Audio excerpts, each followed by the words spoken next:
infrastructure, institutions of higher learning, transportation, technology. We have all kinds of advantages, and I wouldn't trade our place with any other country in the world. There are no exceptions. However, there's an awful lot more we could be doing so that we could have the kind of job creation and job growth and economic growth and expansion that we really deserve and we should have. I mentioned some of the things during my comments. I think number one, we have to have a federal government that's living within its means. We need to restore some fiscal balance, because everybody knows that if we keep running trillion-dollar deficits, the day will come when we'll either have massive tax increases, massive inflation, much higher interest rates, or some combination of those, all of which devastating to the economy. Until we get out of that danger zone, we're not going to get the kind of investment in new businesses and expanding existing businesses that we want to see. So that's point number one. Number two, stable tax policy. We have terrible tax policy. We change the tax code every year.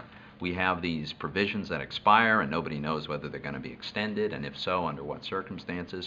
We have a huge tax increase looming 1 year from now, which is putting a chill over potential investment.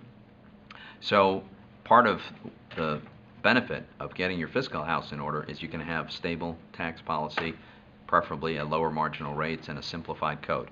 Finally, the regulatory environment is absolutely impeding economic growth now. There's no question.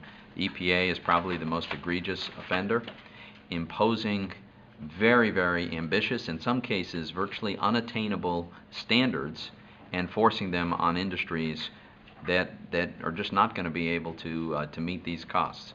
I'm thinking of Boiler Act, Utility Act, some of the regulations they want to impose on agriculture. So the EPA has gotten out of control. Every one of us wants clean air and clean water. We've made tremendous progress, and I want to keep making even more progress, but let's do it at a pace that doesn't put people out of work. Right now, we have become uncompetitive with the rest of the world.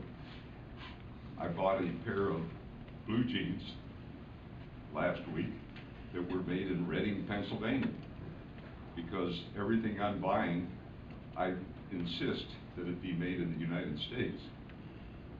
That pair of blue jeans cost me $100.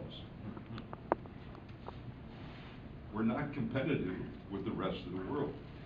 Our money, you run the country just like you run your household. If you've got more money going out than you got coming in, you're in trouble. Well, Jack, let me respond if I could. I share your view about how important manufacturing is, but you might be surprised with the statistic that shocked me. But I've double-checked this every which way from Sunday. Would you care to guess the year in which total value of manufacturing output in America peaked? I ask that question a lot. People usually think sometime in the 1950s. The answer is it's 2007.